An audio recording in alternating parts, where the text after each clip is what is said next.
Welcome to vlogs of Loki. ஹெல்த்தியான வீட் பன்னீர் momo with spicy chutney பார்க்கலாமா? ஒரு பவுல் எடுத்துட்டு அதில் தேவையான அளவுக்கு கோதுமை மாவும் உப்பு சேர்த்துக்க போகிறோம். அதுக்கப்புறம் கொஞ்சம் கொஞ்சமாக தண்ணி ஊற்றி அதை பிசைய ஆரம்பிக்க போகிறோம். இதை நல்லா சப்பாத்தி மாவு பதத்துக்கு பிசைஞ்சாலே போதும். அப்புறம் எண்ணெய் ஊற்றி நல்லா பிசைஞ்சு அதை ஓரமாக எடுத்து வச்சுக்கலாம். நம்ம இது அப்படியே ஒரு 30 நிமிஷத்துக்கு ஓரமாக வச்சிடலாம். மோமோ ஸ்டஃபிங்க்கு தேவையான பொருள் என்னென்னு பார்க்கலாம். பூண்டு, இஞ்சி, கோஸு, வெங்காயம் கொஞ்சம், பச்சை மிளகா, கொத்தமல்லி. நான் திருக்கி வச்ச பன்னீரும் எடுத்து வச்சுருக்கேன். ஒரு கடாயை எடுத்து வச்சுட்டு அதில் கொஞ்சோண்டு எண்ணெய் ஊற்றிக்கலாம். அதில் பூண்டும் இஞ்சும் சேர்த்துக்கலாம். இதுலேயே பச்சை மிளகாவையும் சேர்த்துக்க போகிறோம். மூணுத்தையும் கொஞ்சம் வதக்கியும் விட்டுக்கலாம். கட் பண்ணி வச்சுருக்க வெங்காயத்தையும் சேர்த்துட்டு நல்லா வதக்கிக்கலாம்.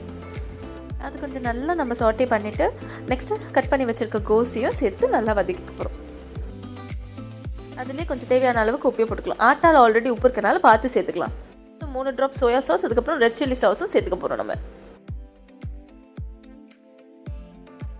அப்புறம் நம்ம பெப்பர் பவுடர் கொஞ்சமாக சேர்த்து நல்லா சாட்டே பண்ணிக்கலாம்.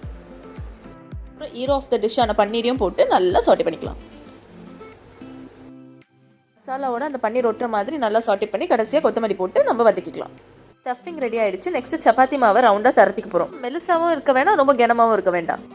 நடுவில் ஸ்டஃபிங் வச்சுட்டு அழகாக மடித்து வச்சுக்க போகிறோம். எனக்கு அழகாக மடிக்க வரல, உங்களுக்கு எந்த மாதிரி மடிக்க வருதோ அது மாதிரி அதை பைண்ட் பண்ணி வச்சுக்கோங்க. எனக்கு ஏதோ ஒரு ஷேப்பில் நான் பேசிக் ஷேப்பில் மடக்கி வச்சுருக்கேன்.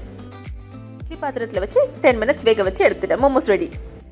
மோமோ சட்னி பண்ணலாம். இப்போது ஃபர்ஸ்ட் தக்காளியை மேலே கட் பண்ணி அதை 4 ஸ்லைட் பண்ணிக்க போகிறோம். எனக்கு தக்காளி மேலே இருக்கிறது சுத்தமாக பிடிக்காது, அது வேகவே வேகாது. அதனால் நான் யூஸ்வலாக அதை கட் பண்ணிடுவேன். இப்போது தக்காளியும் 4 காஞ்ச மிளகா எடுத்திருக்கேன் நான். அது கூட அதை முங்குற அளவுக்கு தண்ணி ஊற்றி கொதிக்க விட போகிறோம்.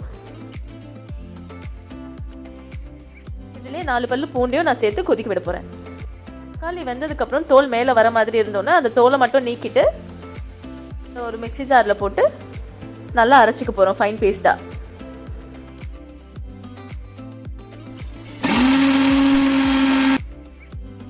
ஸ்மூத் பேஸ்ட்டாக அரைச்சி வச்சுக்கலாம். அடுத்து ஒரு கடாய் எடுத்து எண்ணெய் ஊற்றிக்கலாம். அதில் அரைச்சி வச்சுருக்க இந்த பேஸ்ட்டை மொத்தமாக ஊற்றிக்கலாம். கூடவே கொஞ்சோண்டு 2 drop vinegar, soya sauce and கெச்சப்பையும் ஆட் பண்ணிக்க போகிறோம். சிட்டிக்காக சுகரையும் ஆட் பண்ணிக்கிட்டு சால்ட்டையும் ஆட் பண்ணிக்க போகிறோம். நல்லா மிக்ஸ் பண்ணிவிட்டு கொதிக்க விட்டுடலாம். நல்லா பச்சை வாசம் போகிற வரைக்கும் இதை குக் பண்ணிவிட்டு கொஞ்சம் திக்கானோன்னா ஸ்டவ் ஆஃப் பண்ணிடலாம். அதாங்க சுட சுட paneer momos with spicy chutney ready. Taste செம்மையாக இருந்துச்சு. கண்டிப்பாக ட்ரை பண்ணி பாருங்கள். தேங்க்ஸ் ஃபார் வாட்சிங். லைக் அண்ட் ஷேர் பண்ணுறேங்க.